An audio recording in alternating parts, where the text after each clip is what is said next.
Welcome to Train the Trainer for Career Advisors, a guide on how to identify and address barriers to employment. The presenters are Carol Hughes, Taylor Lyons, Jeff Rogers, and Lilian de la Torre-Reed. This presentation is for the class Foundation Principles for Career Advisors, UCSD.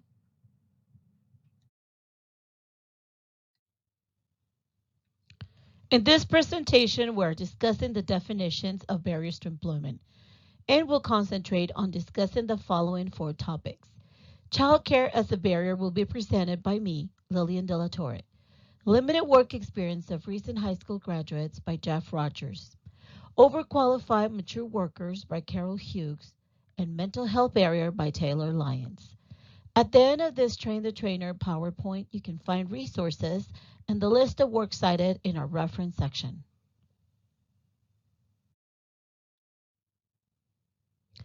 Let's look at some history.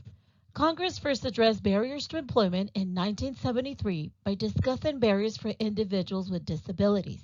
Almost 4 decades later, in 2014, the Workforce Innovation and Opportunity Act was signed into law, and Section 3 defines individual with a barrier to employment as a member of one of the following populations.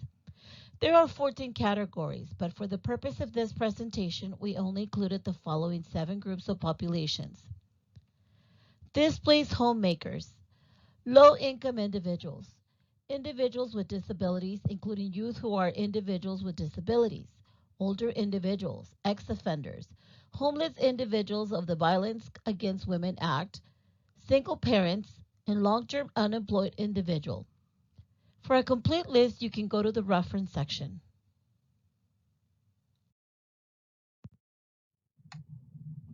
Besides the federal government definition, there are other types of barriers to employment, such as non-vocational and vocational. The legal definition of a non-vocational barrier is the range of barriers that can prevent a person from obtaining and sustaining employment or education from undertaking further skills development, including homelessness, mental illness, substance abuse, and domestic violence. The vocational barriers, on the other hand, prevent a person from being employed, keeping a job or his or her current position in the workforce, or being promoted.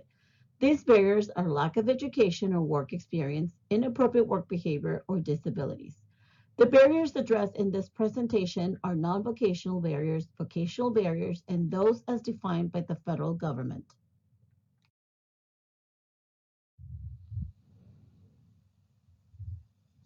As career advisors, employment counselors, some of our customers might be single parents, and one of the most common barriers facing single moms is the lack of access to affordable childcare. According to Care.com, a company that conducts an annual survey of childcare costs, in 2019, 15% of the household income is being spent on childcare. Also in 2019, it is estimated that 25% of moms have left and will leave the workplace due to lack of childcare and the high cost associated with this expense. In the country, 65% of all children under 6 years old have working moms or both parents working. So how do we address this particular barrier with our clients? How do we start the conversation? We can utilize the intakes or assessments to ask our clients what types of childcare do they currently have available. Is it a licensed childcare? Are they relying on family or friends to provide their childcare? If they have school-aged children, who will pick them up from school when they are working? And what shifts are they able to work considering they have this barrier? For our clients that are receiving public assistance, in our conversation, we can point out that most states offer subsidized child care as part of the welfare program called TANF, Temporary Assistance for Needy Families, or by other names depending on the state. For example, in California, the federal TANF program is called CalWorks. Clients receiving public assistance can request their employment counselor for a voucher to pay for child care in order to search for a job and once obtained to work either part-time or full-time. It's important for us to have this conversation with our clients, as it could be the case that maybe our clients are not aware that they have this voucher available. For customers not on public assistance and with school-aged children, there are many community organizations that provide after-school childcare like the YMCA or the Boys and Girls Club. We can provide our clients with a list of community resources in our area. At the end of this PowerPoint, we provide you with a checklist in our resource section of barriers to employment that can help you get started on the conversation with your client. You might also want to consider having your client do the personal SWOT analysis, in which they themselves list their strengths, weaknesses, opportunities, and replace threats with barriers to employment. Sometimes barriers can really hamper our clients' employment goals. In that case, you might want to consider one of the many career development theories to assess the readiness level of our clients to eliminate this barrier to employment. Such is the Prochanska state of change model, which takes into account the pre-contemplation, contemplation, preparation, action, maintenance, and relapse of our clients.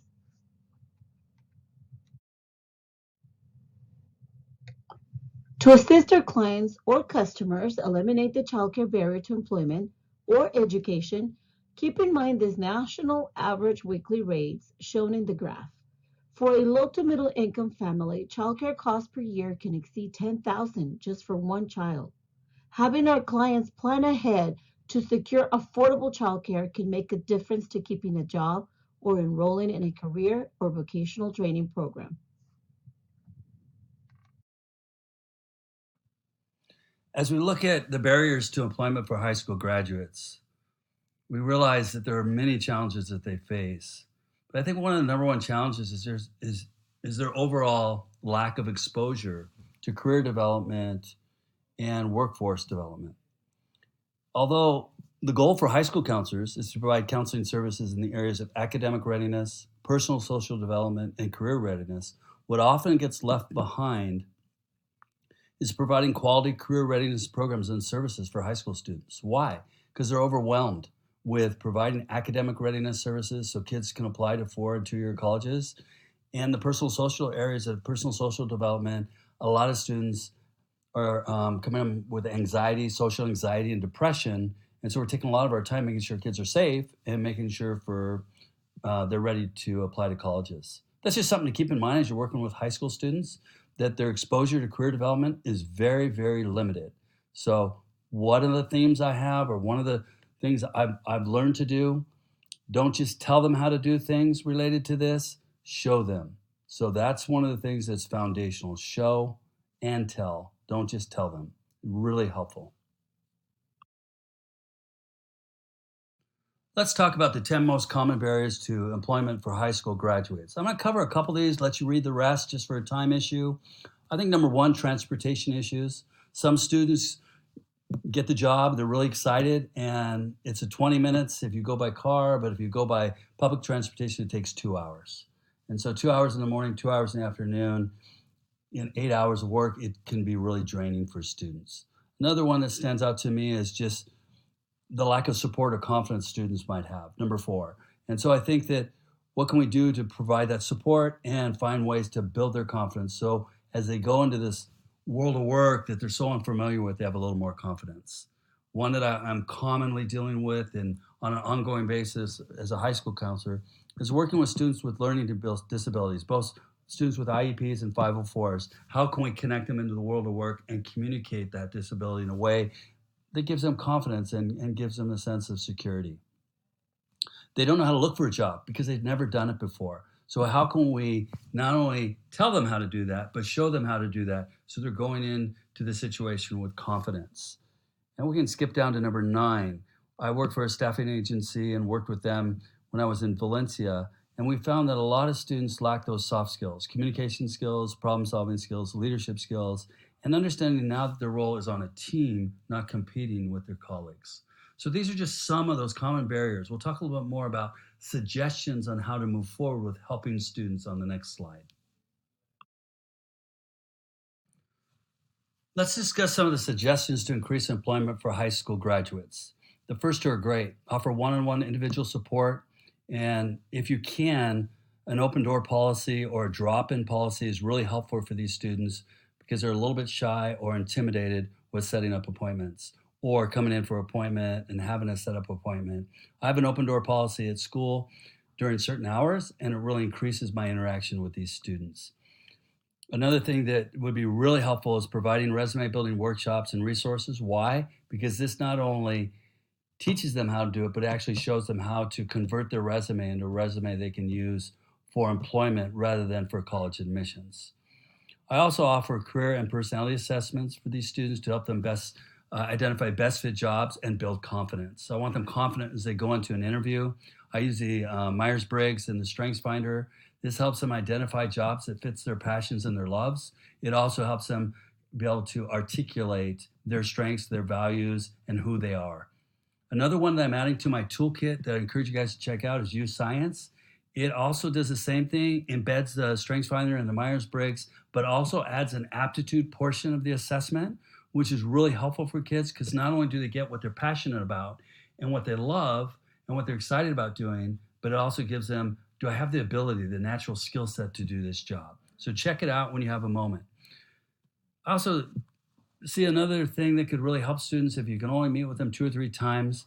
If there's a possibility to connect them to a career coach is really helpful. So they have someone they're dialoguing consistently on a weekly basis with applying for jobs and staying consistent.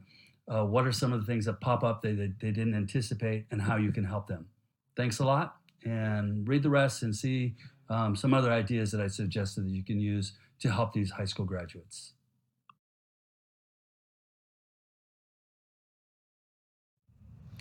Hi, I'm Carol Hughes.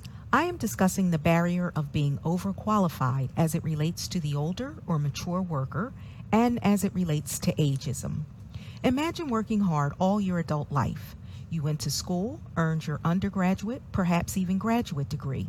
You excelled in your chosen profession, which you love, and by all accounts, you are expert in your field. Then you find yourself unemployed, older, and not ready to retire. You think you laid a strong professional foundation and will be able to return to the workforce quickly until it happens, and it happens repeatedly. You run into the overqualified barrier, which you believe is a form of age discrimination or ageism. This is a barrier many mature, dislocated workers experience, as evidenced in the following research.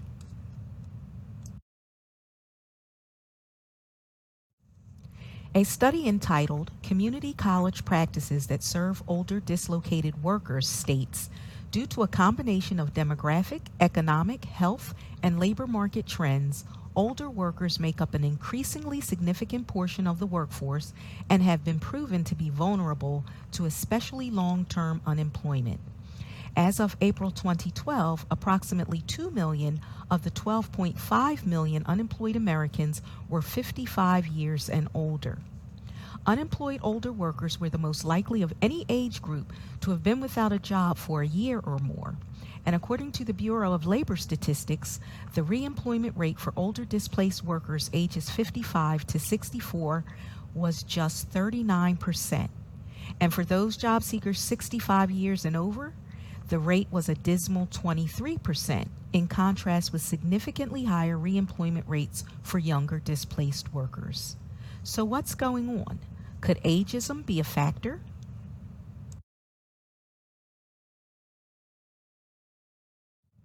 Age discrimination involves treating an applicant less favorably because of his or her age. The Age Discrimination Act of 1967 prohibits employers from discriminating against people who are age 40 or older in any aspect of employment, including hiring, yet it happens and happens frequently. A recent study by insurer Hiscox found that 1 in 5 workers age 40 and older reported experiencing discrimination in the workplace because of their age. According to Glassdoor's 2019 Diversity and Inclusion study, ageism is the most experienced and or witnessed form of discrimination in the United States. In a study conducted by the National Bureau of Economic Research entitled, "Is it harder for older workers to find jobs?" the authors note, based on evidence from over 40,000 job applications, we find robust evidence of age discrimination in hiring against older women, especially those near retirement age.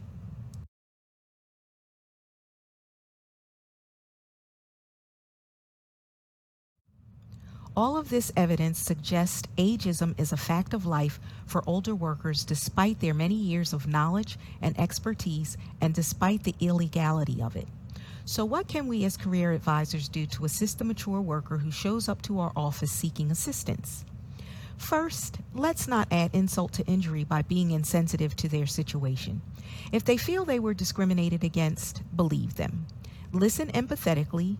Use Egan's skilled helper communication skills, including attending, observing, listening, and responding. Then, help them to change their mindset by focusing on what is working for them right now that they could build upon as they explore what they can do to improve their employability and overcome this barrier.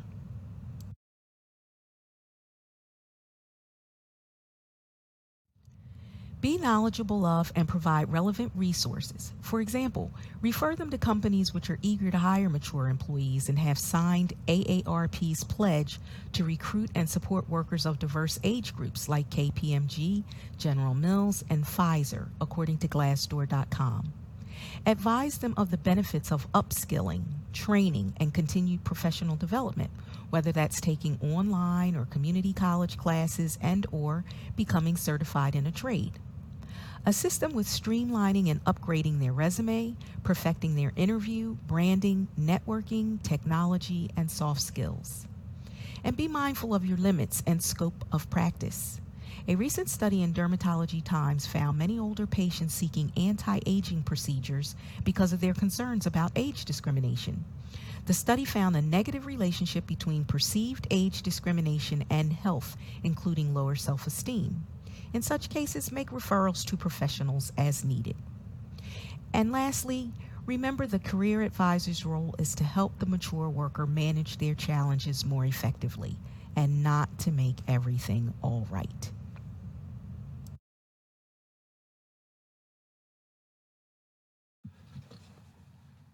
Welcome to the Mental Health in the Workplace session. During this time, we will take a look at barriers to employment for those suffering from mental health disorders. Millions of people in the U.S. are affected by mental illness each year. It is important to measure how common mental illness is so we can understand its physical, social, and financial impacts. 1 in 5 U.S. adults experience mental illness each year. 1 in 25 U.S. adults experience serious mental illness each year. 1 in 6 U.S. children from the ages of 6 to 17 experience mental illness disorders each year. Suicide is also the second leading cause of death among people ages 10 to 34. Having an emphasis on mental health awareness in the workplace is necessary to helping those around us.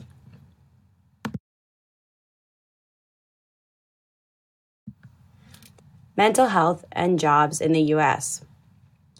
In July of 2018, the CDC, or the Center for Disease Control, reported that mental health disorders are among the most burdensome health concerns in the United States.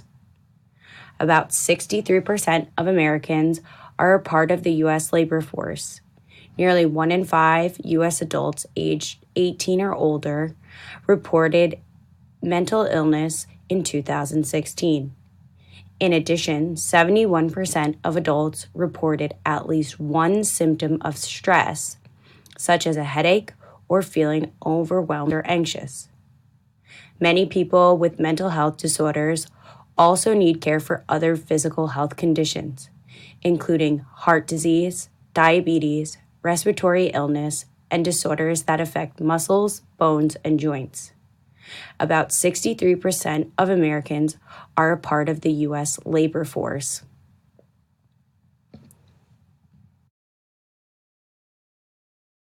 Mental health disorders in the workplace. Poor mental health and stress can negatively affect an employee's job performance and productivity, as well as engagement with one's work, communication with coworkers, and physical capability, as well as daily functioning. mental illness, such as depression, are associated with higher rates of disability and unemployment.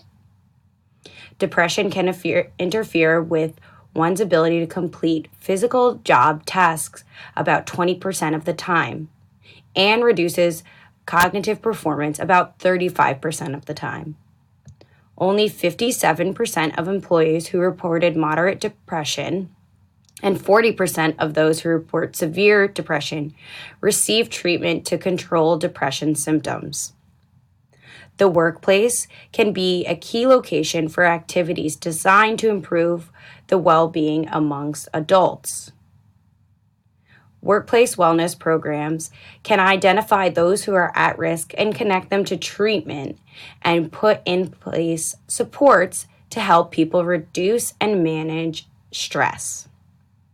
By addressing mental health issues in the workplace, employers can reduce healthcare costs for their business and for their employees. Workplace health programs have proven to be successful, especially when they combine mental and physical health interventions. Addressing mental health issues in the workplace is definitely a great idea for employers.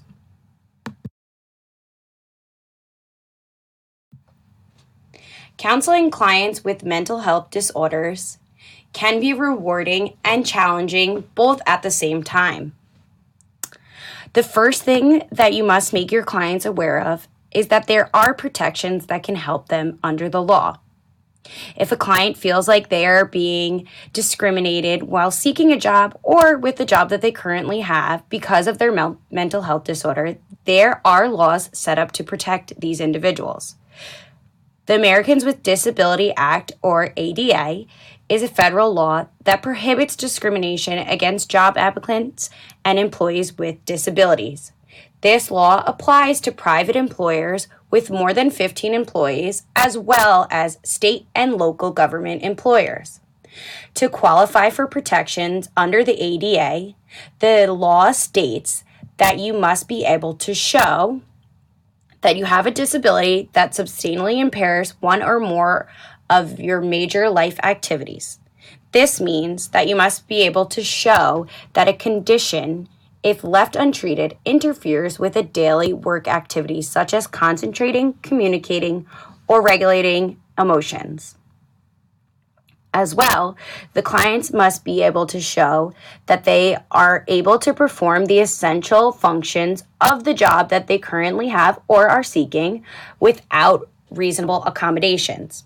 In other words, the client must be able to show that they can complete the important tasks or core duties of any job that they are applying for. The Rehabilitation Act of 1973, or the Rehab Act, is a federal law similar to the ADA, but this applies to an agency or group that receives federal funding, including public schools, universities, and even some private schools. This law protects federal government workers and employees at any of these agencies from disability discrimination. Many states also have laws that protect employees from discrimination in the workplace.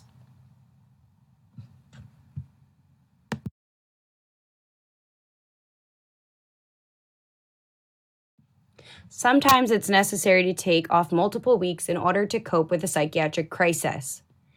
The Family Medical Leave Act is a law that allows employees to take up to 12 weeks of unpaid leave in the event of an illness or to help care for a sick family member.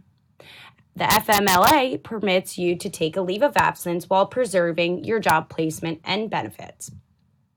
When working with a client who suffers from a mental health disorder, we may have to help them optimize their work accommodations. Exam accommodations include a flexible work schedule or start time, reduced distractions or noise in a work area, working from home or telecommunicating, written directions and task lists, written regular or verbal feedback, flexible break schedules, a private or quiet space to rest during a break, or the use of a job coach.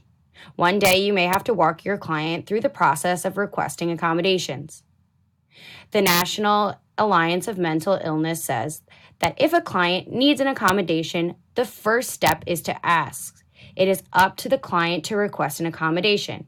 Once they have submitted a request, an employer is required to sit down and talk to them about the possible accommodations.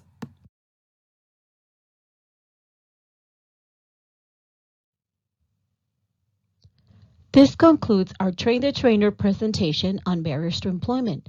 In the following pages, you can find resources and a list of works cited.